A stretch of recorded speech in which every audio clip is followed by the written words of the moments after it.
वो कहते हैं ना कि वहाँ तो तूफान भी हार मान लेते हैं जहाँ कश्तियाँ अपनी जिद पर आ जाती हैं। दोस्तों, ये ज़िंदगी है और ज़िंदगी में अप्स और डाउन तो आते रहते हैं, पर ऐसा मान लेना कि ये सिर्फ मेरे साथ ही हो रहा है, ये तो बिल्कुल गलत है। आज मैं आपको एक ऐसे इंसान की कहानी सुनाऊंगा जिसकी रेसिपी को दुनिया ने 1009 बार रिजेक्ट किया। जिंदगी ने उनके संघर्षों की तगड़ी परीक्षा ली। उनको जिंदगी ने इतना परेशान किया कि वो जहां भी गए उनको हार ही मिली। उनकी सारी कोशिशें नाकामयाब होती रही, लेकिन उन्होंने कभी हार नहीं मानी। अपनी पूरी जिंदगी में संघर्ष करने के बाद उन्होंने एक ऐसा मुकाम हासिल किया जिसके बारे में हम और आप कभी सोच भी नहीं सकते। उनकी ज़िंदगी हमारे लिए एक मिसाल है जो हमें सिखाती है कि आपको थकने का अधिकार है, आपको रोने का अधिकार है, आपको चिल्लाने का भी अधिकार है, लेकिन आपको रुकने का अधिकार नहीं है।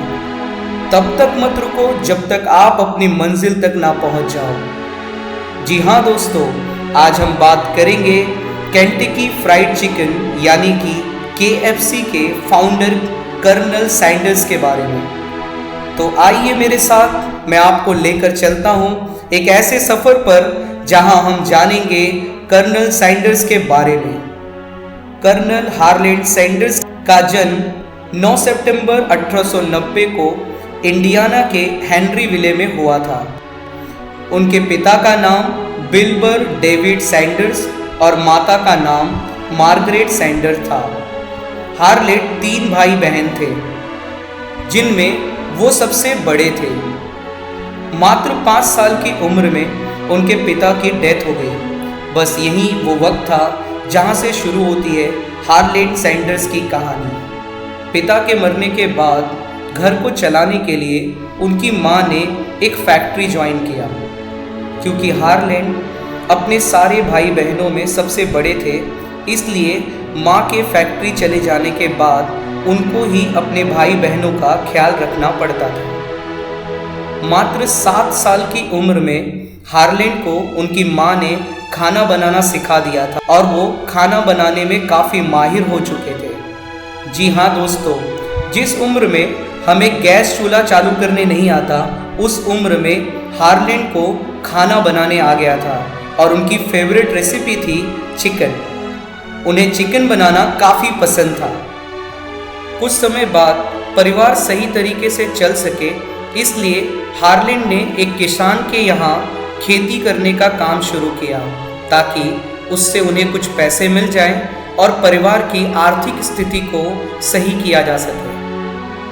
12 साल की उम्र में उनकी माँ ने दूसरी शादी कर ली और उनके सौतेले पिता हार्लैंड को बिल्कुल भी पसंद नहीं करते थे। इसलिए हार्लैंड वो घर छोड़कर चले गए और अपनी आंटी के यहाँ रहने लगे।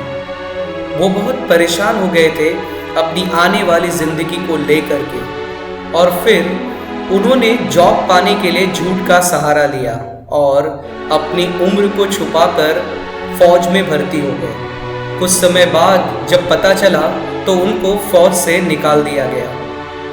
उनके अंकल स्ट्रीट व्हीकल में काम करते थे और उनकी मदद से उनको एक बस में कंडक्टर की नौकरी मिल गई और उसके कुछ महीनों बाद उनको रेलवे में फायरमैन का काम मिल गया। इसी बीच उनकी मुलाकात जोसेफिन नाम की एक लड़की से हुई और उन्होंने उनसे शादी कर ली।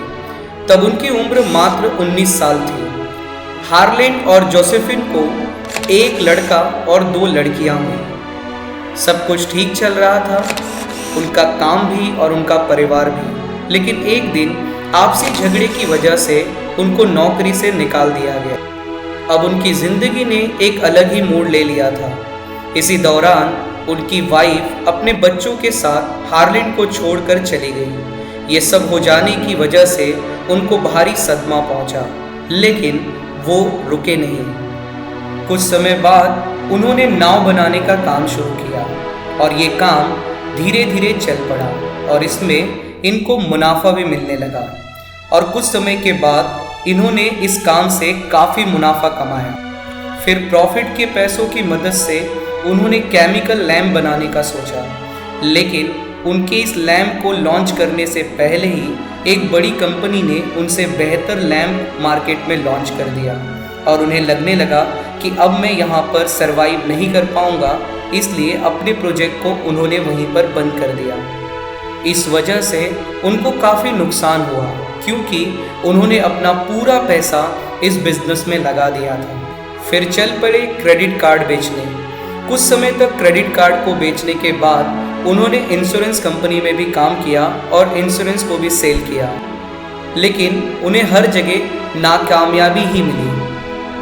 40 साल के हो चले हार्लैंड सैंडर उनको अब भी नहीं समझ रहा था कि उनको क्या करना है, कहाँ जाना है, उनकी मंजिल क्या है। फिर उन्होंने एक फ्यूल पंप ज्वाइन किया और वहाँ पर काम करने लगे, लेकिन इनकी किस्मत इतनी खराब थी कि रिसेशन आ गया और फ्यूल पंप ही बंद हो गया। इतना सब कुछ हो जाने के बाद उन्होंने डिसाइड किया कि उनकी माँ ने जो इनको चिकन बनाना सिखाया है अब वो उसी काम को करेंगे। फिर वो केंटकी शहर गए और वहाँ पर एक सर्विस स्टेशन के बाहर एक छोटी सी स्टॉल पर उन्होंने चिकन को फ्राई करके फ्री में खिलाना शुरू किया। लोगों को उनका फ्राई चिकन काफ़ी पसंद आने लगा और वहाँ पर भीड़ लगने लगी। फिर उन्होंने वहीं पर एक छोटा सा रेस्टोरेंट ओपन कर दिया। एक बार केंटकी के गवर्नर वहाँ से गुजर रहे थे तो वो उस रेस्टोरेंट में खाने के लिए रुके थे। उन्होंने वहाँ का चिकन फ्राई खाया और उन्हें वो चिकन फ्राई काफ़ी पसंद आया और तभी उन्होंने हार्लैंड सैंडर्स को कर्नल की उपाधि दी और उनका फ्राई चिकन अब केंटकी फ्राई चिकन के नाम से फेमस होने लगा। 4 सालों तक सब कुछ ठीक चला और उसके बाद एक दिन एम्प्लॉयज़ के बीच में झगड़ा हो गया और ये झगड़ा इतना बढ़ गया कि रेस्टोरेंट को बंद करना पड़ा। फिर हार्लैंड ने दूसरा रेस्टोरेंट ओपन किया, लेकिन दूसरे रेस्टोरेंट में आग लग गई और दूसरा रेस्टोरेंट बर्बाद हो गया। फिर उन्होंने तीसरी बार रेस्टोरेंट ओपन किया और वॉर छिड़ गई और रिसेशन की वजह से वो रेस्टोरेंट भी बंद करना पड़ा। कर्नल हार्लैंड सैंडर्स की ज़िंदगी में जैसे खुशी के पलों के साथ गम लिपटा हुआ था। कुछ समय सब कुछ ठीक होने के बाद सब कुछ बिगड़ने लगता था। शायद किस्मत को कुछ और ही मंजूर था। वो निराश हुए पर हारे नहीं और ना रुके। उन्होंने ये डिसाइड कर लिया कि मैं 3 बार रेस्टोरेंट ओपन करके देख चुका हूँ और मैं तीनों बार फेल रहा, इसलिए अब मैं कोई रेस्टोरेंट ओपन नहीं करूँगा। अब मैं अपनी रेसिपी को बेचूंगा और निकल पड़े एक नए सफ़र पर जहाँ पर उन्हें अपनी रेसिपी बेचना था। पर यह काम इतना आसान नहीं था क्योंकि हर होटल, हर रेस्टोरेंट की अपनी रेसिपी होती थी और कोई भी अपनी रेसिपी को हटा करके किसी और की रेसिपी क्यों अपनाएगा। ये बहुत ही चैलेंजिंग काम था। वो रेस्टोरेंट में जाते तो थे लेकिन वहाँ से उनको रिजेक्शन ही मिलता था। ऐसे करते करते वो कई रेस्टोरेंट में गए और हर जगह से उनको रिजेक्शन ही मिला। दोस्तों, हम और आप कितनी बार रिजेक्ट हो सकते हैं? 1 बार, 2 बार, 3 बार? इतनी बार रिजेक्शन के बाद तो मुझे लगता है कि हमें खुद को लगने लगेगा कि हम ही गलत होंगे। लेकिन दोस्तों, कर्नल हार्लैंड सैंडर्स 1009 बार रिजेक्ट हुए। इतने वक्त में तो हम हार मान जाते हैं और आखिर में उनकी मेहनत रंग लाई। एक बड़े से रेस्टोरेंट ने उनकी रेसिपी को एक्सेप्ट कर लिया और जब उस रेस्टोरेंट में वो रेसिपी चलने लगी तो इनके पीछे लाइन लग गई रेसिपी खरीदने वालों की। धीरे धीरे ये रेसिपी इतनी फेमस हो गई कि 1960 के आते आते अमेरिका, यूके ऐसी जगहों पर इनके 600 आउटलेट ओपन हो चुके थे। कर्नल हार्लैंड सैंडर्स जो अपनी पूरी लाइफ बहुत ही सब्र से चले, आखिर में उन्होंने इस कंपनी के राइट्स 2 लोगों को बेच दिए और मात्र सिर्फ $2 मिलियन में। और एक कॉन्ट्रैक्ट किया जिसमें लिखा था कि उनको जीवन भर सैलरी दी जाएगी। साथ ही KFC का क्वालिटी कंट्रोल करने के साथ साथ ट्रेडमार्क में उनका ही नाम रहेगा। 1970 तक KFC के 3000 आउटलेट हो चुके थे। 1971 में ब्राउन ने कंपनी को फूड एंड ड्रिंक कंपनी ह्यूबलिन को बेच दिया। 1982 में ह्यूबलिन को ऑरेंज रेनॉल्ड नाम की तंबाकू कंपनी ने खरीद लिया।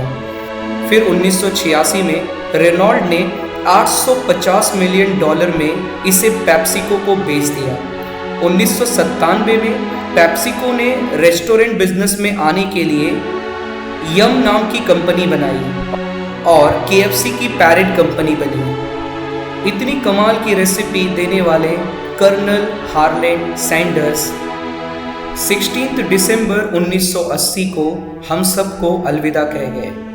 उनकी ज़िंदगी से जो बातें हमें सीखने को मिलती हैं वो ये हैं कि अगर आप हार रहे हो तो उस हार का इस्तेमाल एक्सपीरियंस के रूप में करो और आप अपने आप को सक्सेस के और करीब पाओगे।